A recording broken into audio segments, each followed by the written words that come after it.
Hello and welcome back to The Green Recovery, brought to you by Project Syndicate. I'm Ben Chu. And I'm Lizzie Burden. Over the next hour and a bit, we'll be looking at the alarming loss of biodiversity around the planet in today's final session, The Return of Nature. Now, yesterday, the United Nations published the Global Diversity Outlook 5, a landmark report which warns of unprecedented biodiversity loss. In a few minutes, we'll be hearing about that threat and how it might be overcome from Juan Manuel Santos, former president of Colombia and winner of the Nobel Peace Prize. Then we'll be joined by our highly distinguished panel, and Lahigadhari, chair of IPBES, the Intergovernmental Science Policy Platform, which was set up to improve the interface between science and policy on this issue. Jennifer Morris, the Chief Executive of the Nature Conservancy, one of the world's largest environmental organisations which boasts more than 1 million members. Christiana Figueres, a former Executive Secretary of the United Nations Framework Convention on Climate Change, and Johan Rockstrom, Director of the Potsdam Institute for Climate Research, one of the world's leading research centres on environmental issues. But before we begin, let's remind ourselves of what's at stake.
Now, if you'd like to join the conversation or help share the word over the next 2 days, please do get involved on social media using the hashtag #TheGreenRecovery. Here's Juan Manuel Santos, former president of Colombia and winner of the 2016 Nobel Peace Prize, who currently works with the elders. It is an honor for me to open this vitally important discussion. COVID-19 has brought into sharp focus the connection between people and nature. Our well-being is dependent on healthy, vibrant ecosystems. My home country, Colombia, is the second most biodiverse nation in the world, but also one of the most vulnerable countries to climate change. But Colombia does not stand in isolation. No nation does. COVID-19 has reaffirmed our global interdependence. It is because of an understanding of our shared humanity that we have the Sustainable Development Goals and the Paris Agreement.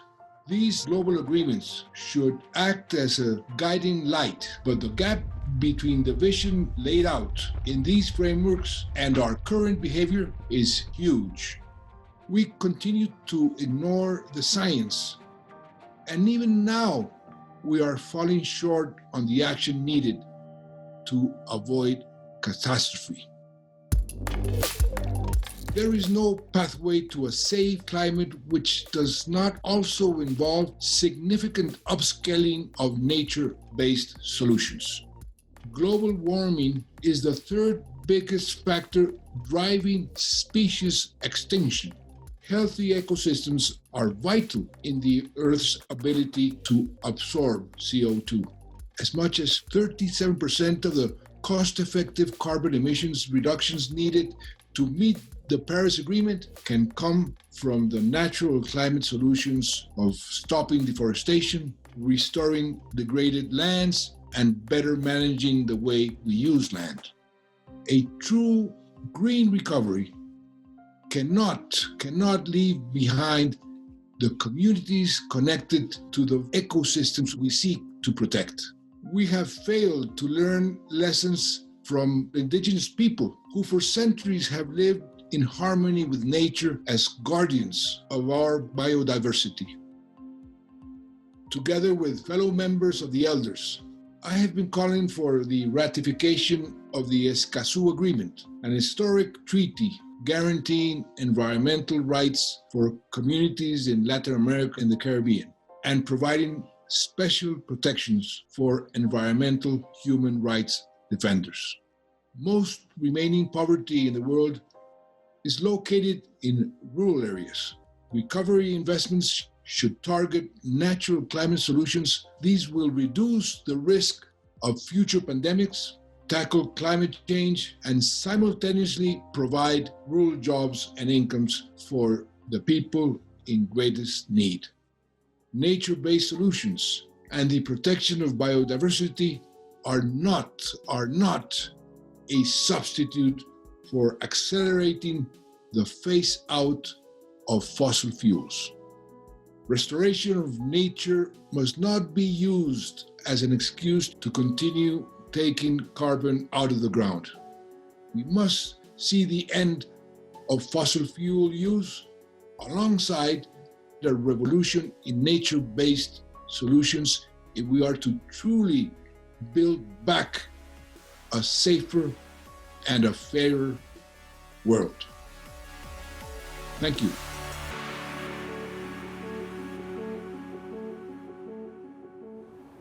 That was Juan Manuel Santos, former president of Colombia. Now, in about half an hour, we'll be hearing from questions around the world from journalists. But first, I'd like to start with you, and Lahigadhari. Your organisation published a paper on this just last year that found that nature is being eroded at rates unprecedented in human history. Explain to us what's disappearing and why so rapidly. Are we reaching a tipping point today? Thank you very much. Well, your little movie showed many of the numbers that came out of the IBES global assessment that came out last year. And the report concluded with one of these numbers, which have really become emblematic around the world, with this 1 million species of plants and animal out of about 8 million threatened with extinction. But the report came up with many other numbers showing that we are losing biodiversity. It showed really that the planet is almost entirely under human domination. It, for example, showed that only 3% of our ocean area can still be considered as wild, or like 75% of the land area is degraded to severely degraded. And it gave many other numbers. It also concluded that, as your movie also quickly showed, that has an impact on the contributions that we derive from nature, going to material contributions, to immaterial contributions, our culture, our sense of identity, the value we place in particular locations, but also into an array of what we call these regulating contributions on which human life on Earth depends. That's the capacity of ecosystems to pollinate so that we then obtain crops, or the capacity of ecosystem to regulate our climate, or the capacity of our ecosystems to regulate air quality, for example. But also the report came up with solutions, and perhaps we will be talking about that as well. We definitely will. Johan Rockstrom, I wonder if I can turn to you. Would you say we're reaching a tipping point? We have many tipping points to be concerned of. Just before COVID-19 crisis broke out, we published the 10-year update on the tipping points in the Earth system, and we show that 9 of the 15 known big tipping point systems are on the move.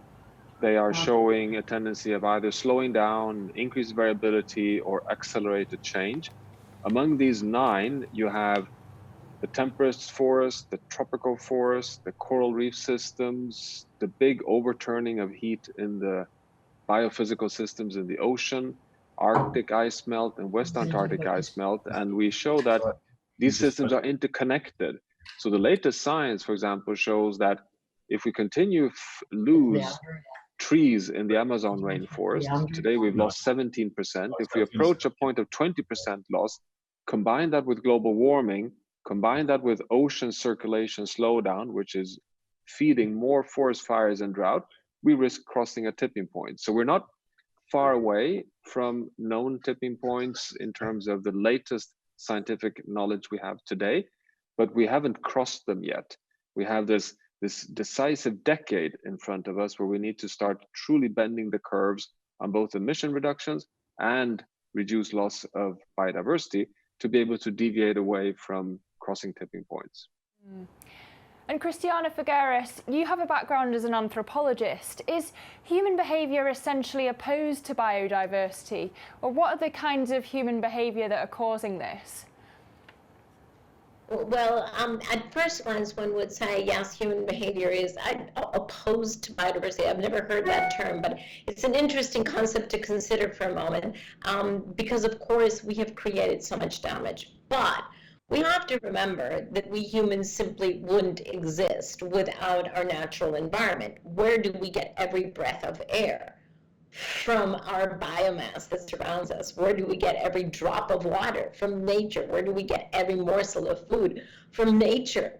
And so, you know, to say that we're opposed to nature would basically be we're opposed to our own survival. And I think that's what we have to realize, that we have actually been pushing the resilience of nature to almost to breaking points, as Johan has just described.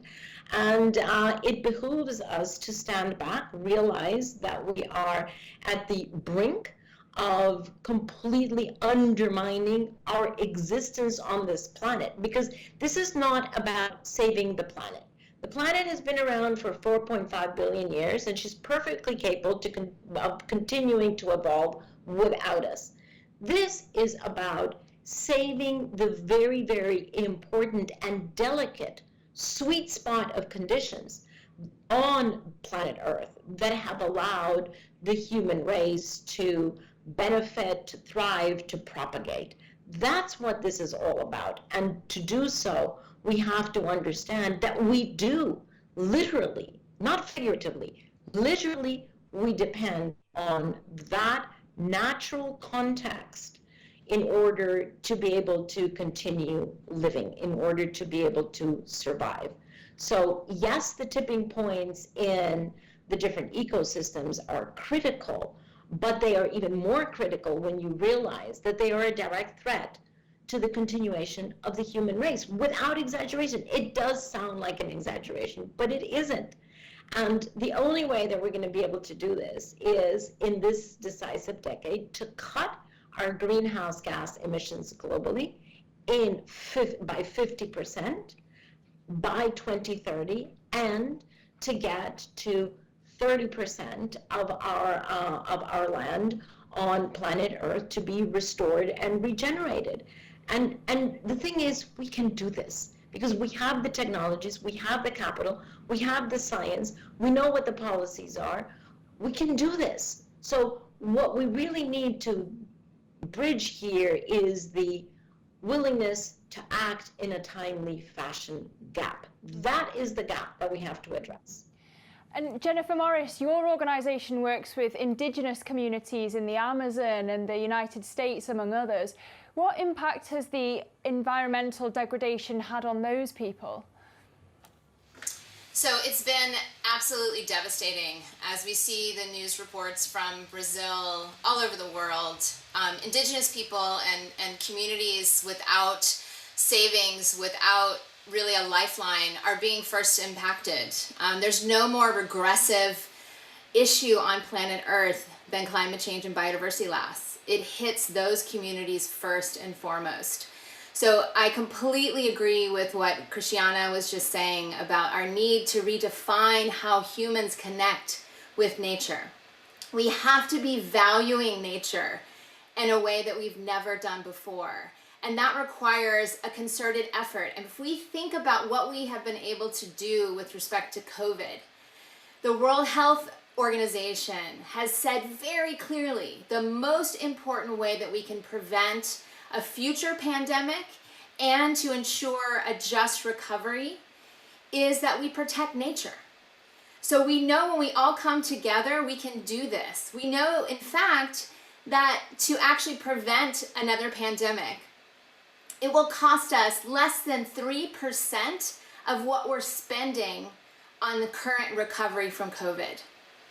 So with investments now to prevent the tipping points that Johan just mentioned, to prevent the loss of the very fabric of our planet that keeps humans healthy, we need to invest now. And we need to recognize in particular that things like harmful subsidies are absolutely killing our planet and ultimately killing us. So we have to address those, and we have to address those now.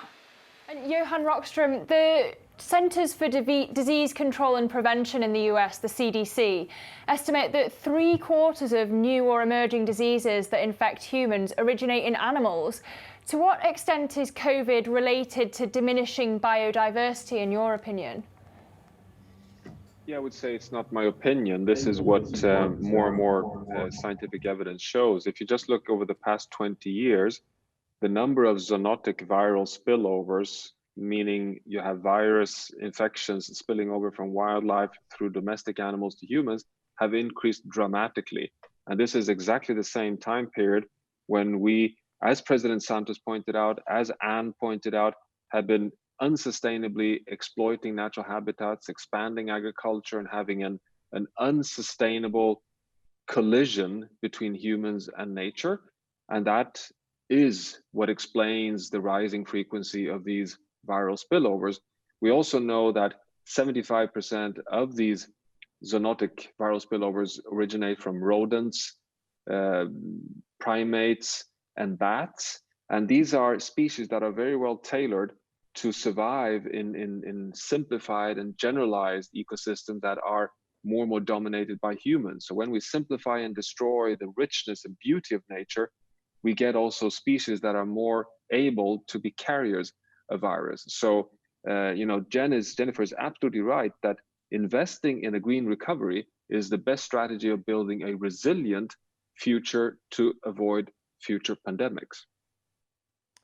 Now, don't forget to join the conversation and help share the word over the next 2 days. Please do get involved on social media using the hashtag #TheGreenRecovery. Now, I want to get into a bit more detail about solutions, and actually just sticking with you, Johan Rockstrom. If you had the ear of governments around the world, what are the specific policy priorities for preventing another zoonotic pandemic like coronavirus? What would you be telling them they need to do today? Well, the number one, I would adopt what Jennifer Morris just said, that we've put $11 trillion on the table for the COVID-19 recovery. Only a fraction of that, like 1-2 trillion, would be enough to decarbonize the world economy and protect nature. So put the money on the table, withdraw all negative subsidies, number one. Number two is adopt science-based targets like the 1.5 degrees Celsius equivalent on climate. Give a number, a science-based number for protecting nature, and that number is quite simple. I think we're merging towards a point where the number is 0, meaning that we now have to protect the remaining natural ecosystems on Earth as a source of everything that Christiana Figueres shared with us earlier. I think these are the two fundamentals that need to be adopted urgently. Let me turn to you, Anne Lahigadhari. There's been a pause to much human activity during these coronavirus lockdowns. What's the impact that's had that you can see on biodiversity? And does that perhaps have lessons for us about how we move forward? So in terms of biodiversity, there has been, I would say, anecdotal evidence regarding biodiversity that has not really been analyzed yet. We've seen some returns of species in cities or in areas where they hadn't been seen in a long time. We've also seen an impact on carbon emission and on air quality. So all of that, of course, is positive. But what that tells us is really an important message, which is that when measures are implemented, whether willfully or not in that particular case, biodiversity does bounce back. And I guess that's the encouraging message. And perhaps even more encouraging than climate change, that in climate change you do something and there is some inertia in the system. With biodiversity, you can take measures and they can have relatively quick and encouraging outcomes. So in terms of things that have been tried and that can have a really a positive outcome, we've seen, for example, from the IBES report that invasive species can be quickly eradicated if measures are put in place, that conservation and protected areas do work, and they can save a lot of extinctions of species. For example, it's been calculated in the report that came out yesterday that with the measures that have been taken since the 90s, 48 species of mammals have been protected from extinction, for example, but also fisheries. Unsustainable fisheries is a big problem, a big source of biodiversity loss. They can be rebuilt, and where that has been tried, it works. So overall, what this suggests is that the many ways that are at our disposal can really have an impact. It's a question of will, and together we really can do it. Let me bring in Christiana Figueres here. The IPBES report that Anne mentioned says that intensive farming, intensive forestry and overfishing are by far the most important drivers of biodiversity loss. Now, rich countries spend billions of dollars every year, as we've been hearing, on subsidies for fishing and farming. Presumably, do you agree with Johan that all such subsidies just need to be scrapped immediately? Well, all negative subsidies, yes. Those subsidies, as well as subsidies on fossil fuels. We are unfortunately subsidizing those activities and those sectors that are most harming our health, our personal health, our public health, and the health of the planet. So that just doesn't make any sense whatsoever. Even from a strict economic point of view, it just doesn't make any sense to make those activities that are detrimental to our health and survival any cheaper. It sends absolutely the wrong economic signals.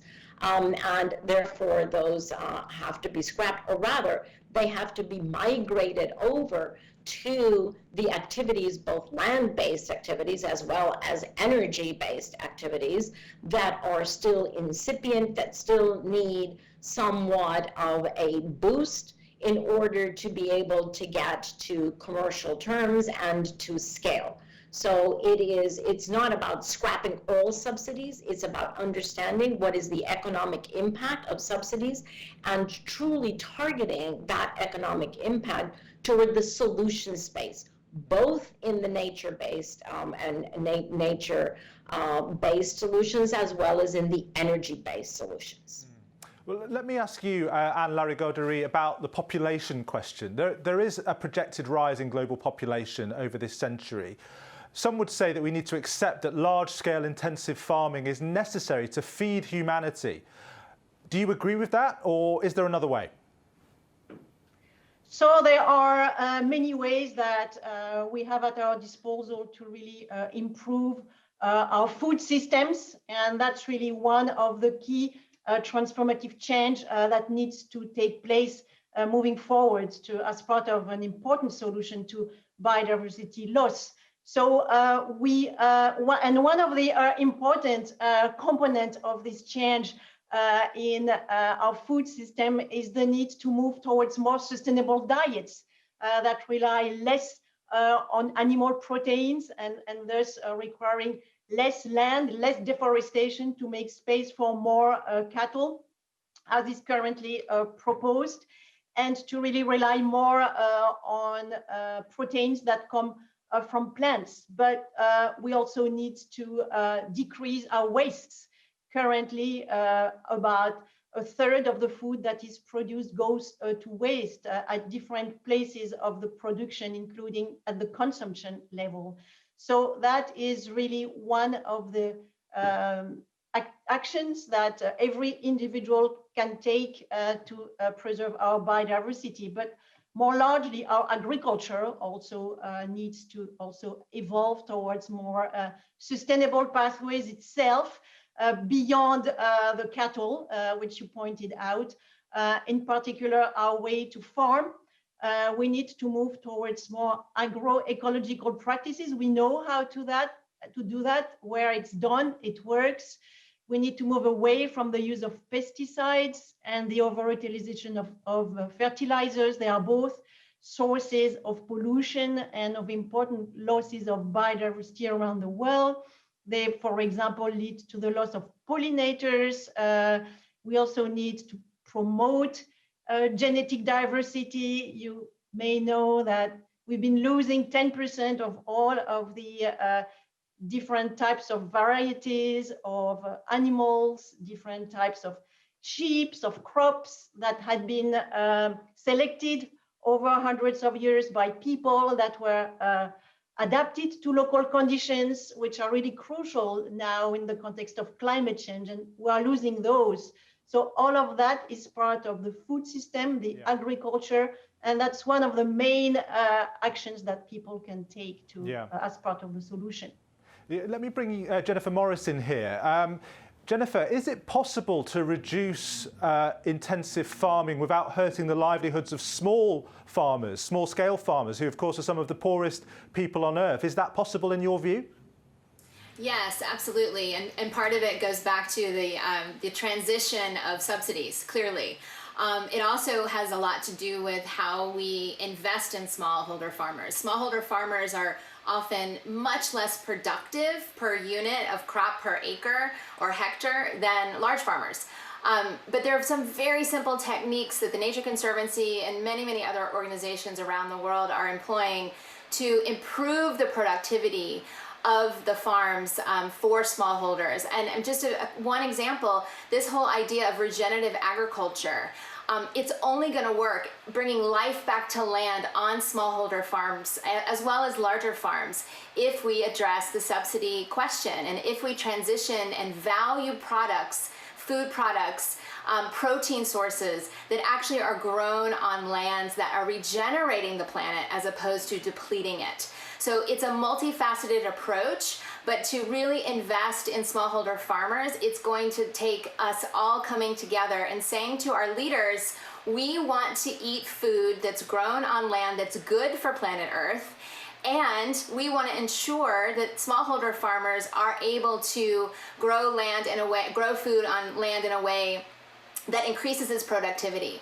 But we also need to make sure that they can get a piece of the pie. And right now, most of the agricultural subsidies are going to these large farmers. And we're talking about $300 billion a year in subsidies in forestry, agriculture, that actually harm the environment. So we have to address that, and that's the only way we're going to ensure that smallholder farmers can also grow crops on land that's productive and good for planet Earth. Well, it's not long now until we'll be taking questions from journalists around the world. But before that, I want to get more into the obstacles to solving this issue. Cristiana Figueres, in 2010, the Aichi biodiversity targets set out 20 objectives to be met by the end of 2020, but they've still not been reached. You've had success in negotiating a climate change agreement, but what are the obstacles to getting to that point, as well as to ensuring that the commitment remains after an agreement signed?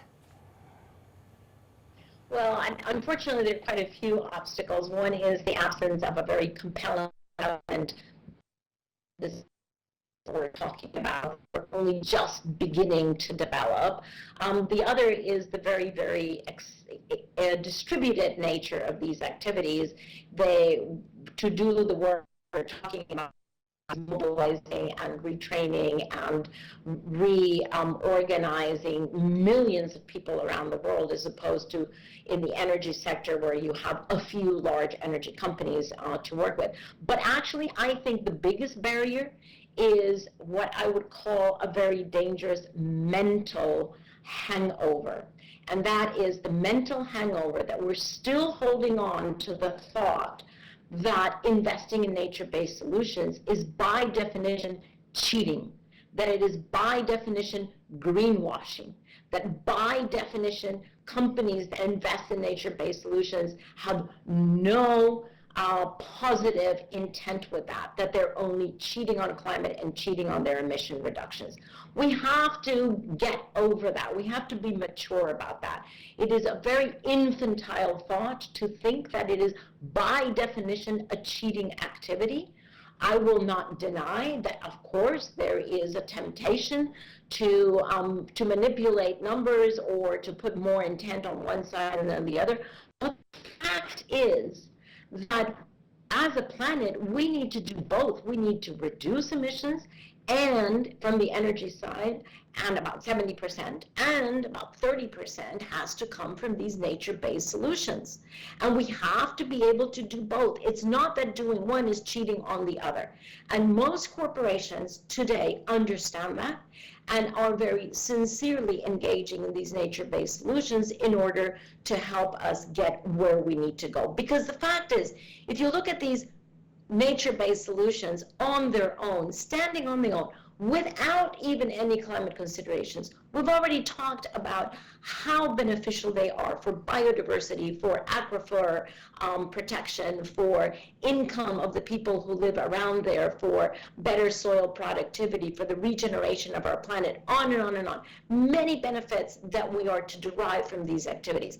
On top of that, you overlay that with climate, and these are the activities that allow us to take carbon dioxide out of the air and put carbon in soil where it belongs, relocate carbon out of the air, out of the atmosphere, and back into the soil and into biomass where it belongs. And that is going to help climate change.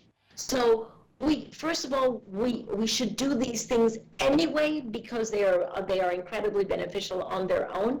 But the irony is when we do them, we also benefit climate change. So we have to get over this mentality that investing in nature-based solutions has no integrity, and that it is a greenwashing, that it is a cheat, to put obviously the monitoring and the rigor in place to ensure that we're doing things correctly. But we have to realize that just like we have a right and a left hand, we need and nature-based solutions. And Lahigadhari, do you believe in this myth of greenwashing, or what are the main obstacles in your view? Is it mostly a matter of political will? Yes, of course there is greenwashing, but yes, I believe that it's a question, yes, above all, of political will. We need to really change the global conversation about biodiversity, the way the global conversation about climate has really been changed. We really need to continue to make the case for biodiversity. I sense that, especially since the big report from IBES that came last year, biodiversity is upper on the agenda, but much more needs to be done. So we've had, since that report, a lot of firsts. First time the G7 spoke about the biodiversity and adopted the biodiversity charter. The G20 talked about the biodiversity. The Davos also World Economic Forum back in this January also flagged for the first time biodiversity as one of the 5 top risks for businesses. So the private sector is moving in, and not just in greenwashing, in terms of really completely revisiting their supply chains. The public also, we start seeing particularly young movements also demanding more attention towards biodiversity like we've had for climate. So all of that is encouraging, and attitudes are starting to change, including demanding elected officials to also see to it that things get improved in terms of biodiversity outcome. But that needs to be much faster, of course. And Jennifer Morris, I want to read you a quote from Professor Kate Jones, an expert in infectious disease at University College London, speaking about the chances of another pandemic similar to COVID, which many think may have started in the wet markets of China. Speaking of Nigeria, she says, The wet market in Lagos is notorious. It's like a nuclear bomb waiting to happen. But it's not fair to demonise places which do not have fridges. These traditional markets provide much of the food for Africa and Asia. Do you, Jennifer Morris, sympathise with those remarks? Well, I certainly agree that they are time bombs, as we know. We know that a lot of, as Johan rightly mentioned, a lot of these places are causing the zoonotic diseases that we're faced with right now. So they're undermining the economic returns of the entire planet right now. So what I would say is that while I absolutely sympathize, I think what we need to do as a global community, recognizing that we're all connected to what's happening in these wet markets, that we need to provide people living in those places who are relying on those sources of protein for more sustainable access, whether that is providing them with the ability to freeze food, the ability to raise chickens and other poultry and other types of protein that's a little bit lower on the food chain, and certainly not eating biodiversity, wild animals. We have to stop doing that. I mean, we recognize that a lot of people don't have an option. If you do have an option, please eat lower on the food chain. If you don't have an option, we as a global community must help those places have access to safe and sustainable sources of protein. We recognize now how interconnected we all are to those places on the planet like never before. Every one of us sitting here on Skype, this is a direct result of those wet markets. So if we can spend trillions of dollars on recovery, surely we can spend a small fraction that's needed to prevent another pandemic like we're having now and help those people who rely and need sustainable and safe sources of protein. Now, don't forget, tomorrow we've got another first-class lineup for you all, starting with a session on whether green business is good business, with opening remarks from former British Prime Minister Gordon Brown. Then closing the circuit, looking at how we can transition to green energy, with opening remarks from former Australian Prime Minister Kevin Rudd, and another great panel. But first, I want to get a bit more into this question about overcoming those obstacles to biodiversity protection. And I want to turn to you, Johan Rockstrom. Public opinion is so important in this, isn't it? We've seen an increase in public awareness of climate change in recent years, but do you think that public understanding of biodiversity and its importance still lags behind somewhat? Yeah, so we started this conversation by you asking this question whether we have a kind of degraded our relationship with nature, and I totally agree with Christiana Figueres' point that is not the right framing, but I think it is correct to say that we have disconnected our modern societies from nature. We've allowed ourselves for too long to believe that we can simply exploit for free, transform into consumer goods and production factors, and then waste in a linear economic system downstream, and that this is shifting. And it's shifting before COVID. So this is something that we're seeing a positive momentum of recognizing through the climate agenda, but increasingly through the nature agenda. Anne is absolutely right with the IPBES report and then other scientific evidence coming forward. But I think the fundamental is Christiana's point, that we now know that our only chance to have a possibility of a livable environments with functioning life support systems on a stable planet is if we become stewards of both nature and climate as an integrated whole. We can even say today with quite strong scientific evidence that the final battleground, whether we succeed or fail, even with the Paris Climate Agreement, is no longer whether we are able to get rid of fossil fuels, it is whether we're able to keep the resilience and carbon sinks in the natural ecosystems intact. And I think this is sinking in. People are starting to feel more and more concerned and worried when you see all the forest fires and the droughts and the disease patterns across the world. And fundamentally, COVID-19 may have helped us here because people have been locked in for such a long time in particularly urban areas, hitting across the whole world. And what do every person just cherish more than anything? Well, it is to have a little green space outside of your apartment or wherever you're living. And this is, I think, a kind of a reconnection point that I hope we can utilize as a recovery measure as well in our investments post-COVID. And Cristiana Figueres, if we think about the UN Convention on Biodiversity, even if it is a political and diplomatic success, isn't there a limit to what top-down activity can achieve? Would you agree with the proposition that action needs to come from consumers and voters, from the bottom up as well as the top down? Well, actually, I think we've run out of time to engage in the luxury of choosing between top-down or bottom-up. If we had decades to solve this, then maybe we could choose, but we don't. This is the decadal challenge, and those of us alive are the only ones who can begin to change the course and put us back on the right track, because by 2030 we will have substantially decided what the future is going to be. So young people today will be saddled with whatever is decided now. For them, by the time they get to the decision table, it's going to be too late. So we are under a time crunch now that we have never seen before, never experienced before. What that means is all hands on board. Every individual in our personal life has responsibilities here, both with respect to climate and with respect to nature-based solutions and the regeneration of the earth, both of which are two sides of exactly the same coin.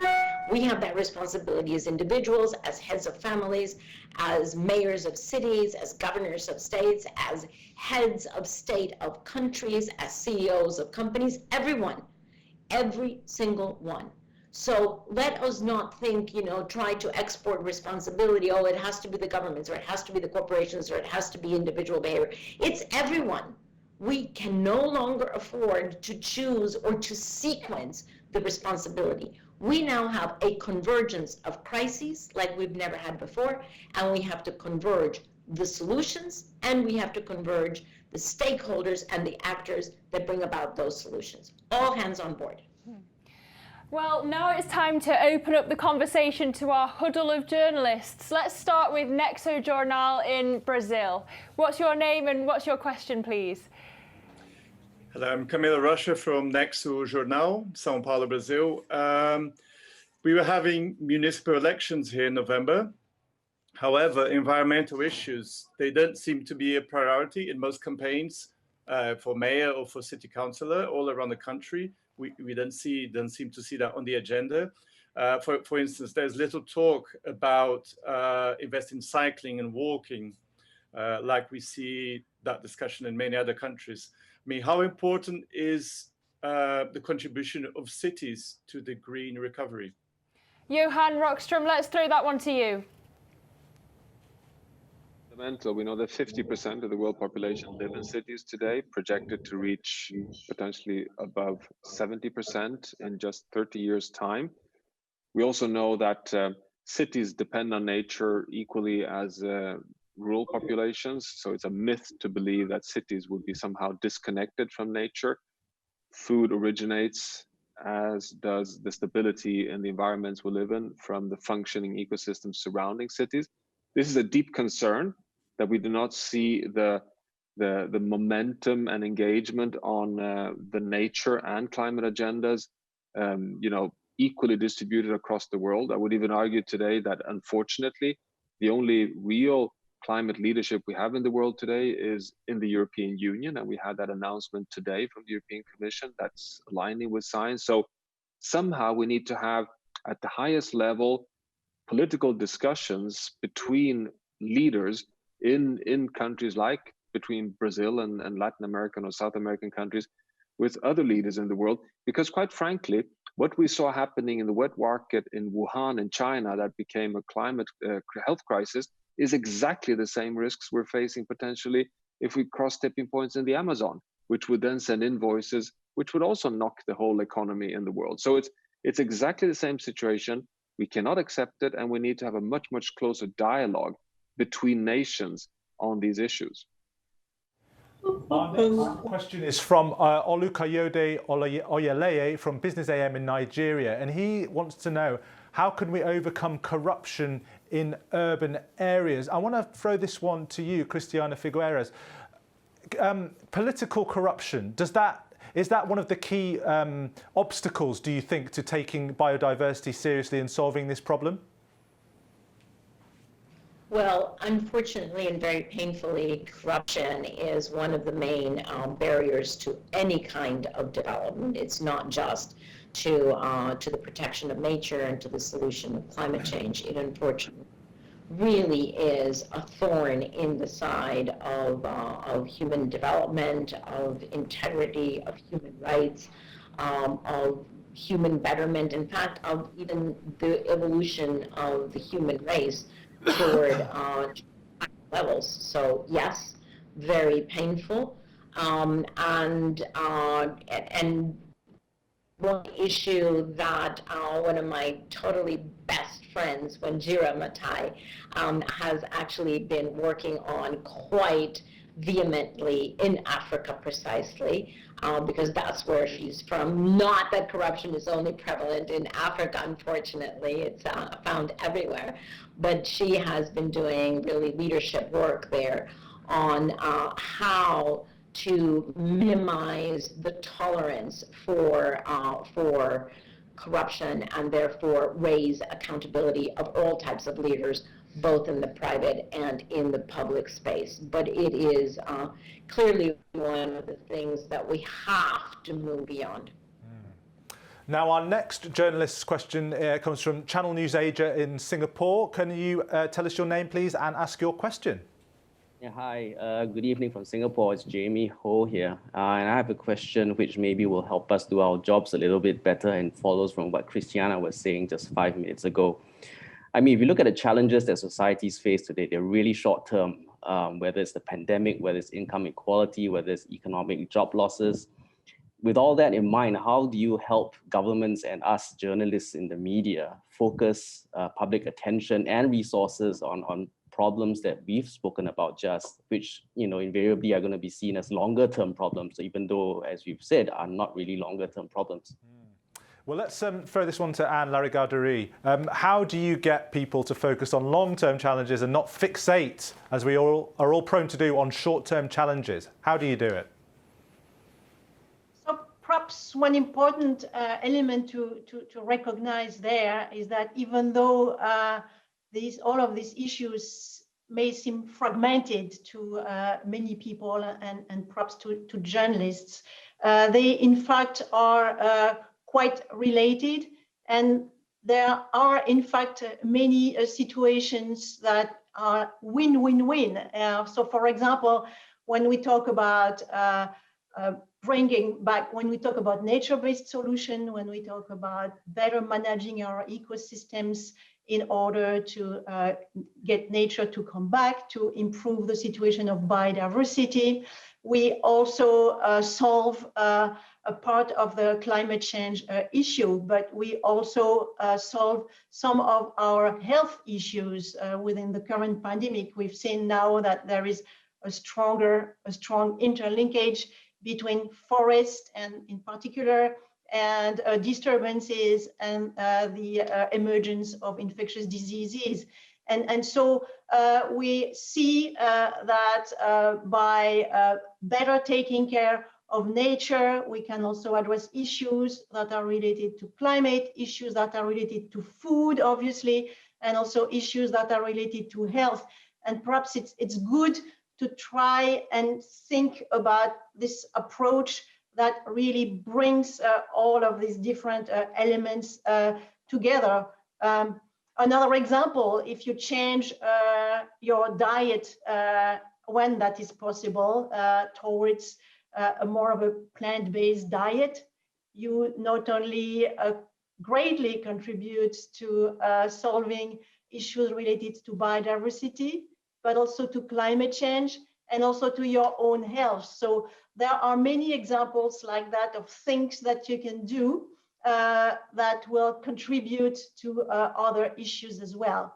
Of course, it's not all like that, and that is why when we talk about biodiversity and climate change, we really need to think about all of these interactions, because some of these land mitigation aspects in particular for climate change can harm biodiversity and food security, but perhaps we come back on that. And our next question comes from Euronews Living in the UK. What's your name? What's your question, please? Hi there, I'm Marta Ferrer for Euronews Living. IPBES last year released a report which highlighted that ecological decline was far less severe in areas held or managed by Indigenous peoples. So my question is, how do you think that we can place Indigenous communities in the heart of projects which are safeguarding biodiversity? Anne, we'll put that one to you. Yes, so indeed, the report showed that a quarter of our land is under some form of traditional management, and it also showed that Indigenous management is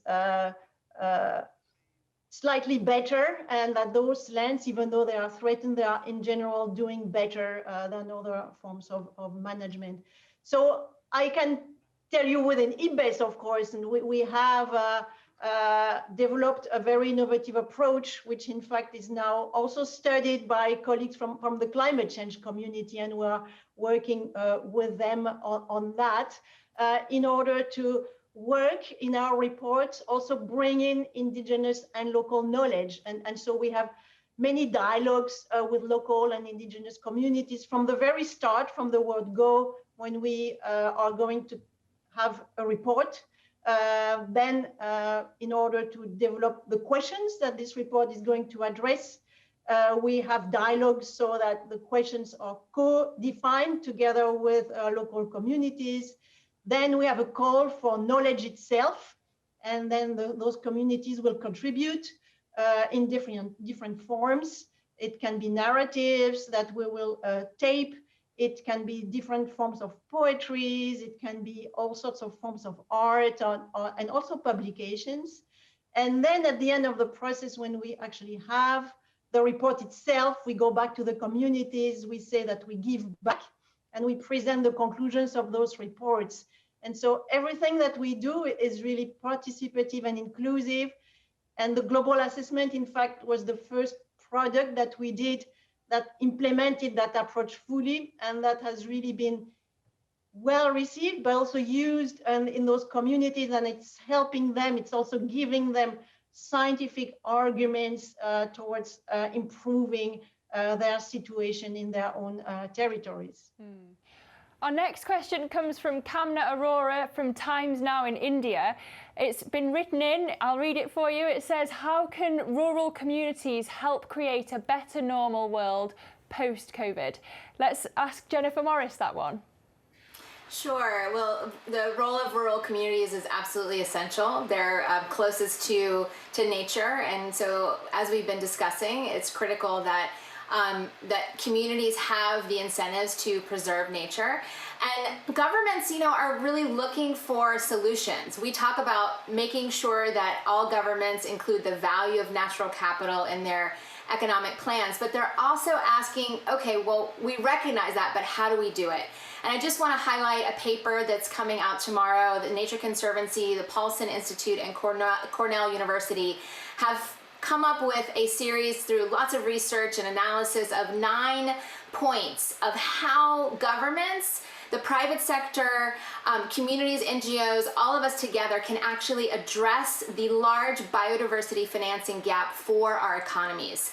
So I really think this is a groundbreaking paper that will help us to figure out the clear ways, both short-term and long-term, that we can address the something like $700 billion per year in the financing gap we need to ensure that biodiversity is maintained and remains the underpinning of human health as well as the natural world. Well, Jennifer Morris, can you go into more detail on that for us, please? What is the role of finance here? Sure. The role of finance is critically important, and specifically in how we look at what investments we're making. We mentioned subsidies before, but there's also the investments in things that are actually destroying nature, which happen on a very regular basis. So how do we create the incentives and the value systems within the finance sector? And that's partially coming from shareholders. It's coming who want a better world, who want to see the investments that they're investing in actually restore instead of deplete nature. And it's coming from the youth and employees and consumers who really are pushing these companies and these governments to make investments in a different way. And I'm really excited about some of the formal things that are happening in the banking industry specifically. Mark Carney, who's been a real leader in this space, who's actually calling for regulation on valuing how nature is incorporated into investment portfolios. This is one step in exactly the right direction, and we need to see that from all regions and all countries if we're going to make a change. Johan Rockstrom, are you confident in the steps that the world of finance is taking in this area? Are you optimistic about them? Well, I'm not yet convinced that we have the financial institutions behind us in full, but Jennifer is absolutely on spot here. I mean, this is the tap where everything begins. I mean, this is, if we want to get transformative change, remembering that we are at this planetary urgency point, we need to bend the global curves of loss of nature. We need to cut emissions by half over the next 10 years globally. That's a transformation. The financial flows must be redirected from investing in fossil fuels and destroying nature to recovering nature and renewable energy systems. I mean, that's the pivotal point. So I don't yet see the scaling here, but Mark Carney, for example, and we have actors like BlackRock coming out much more openly in support of seeing, not for environmental purposes, but fundamentally for, on pure business grounds, showing that investments in green renewable energy systems and nature-aligned investments give a better long-term profitability. So this is an exciting moment in that sense. I mean, that's the green race that we are seeing emerging and that we want to join. Well, that's unfortunately all we have time for now, but I think if one thing has come through in this session, it's that we do not have the luxury of time. But thank you so much to our guests for joining us. Don't forget, if you'd like to join the conversation or help share the word over the next 2 days, please do get involved on social media using the hashtag #TheGreenRecovery. Joe Coburn will be hosting tomorrow's session. So for now, it's goodbye from me, Lizzie Burden. And from me, Ben Chu. Thanks so much for watching.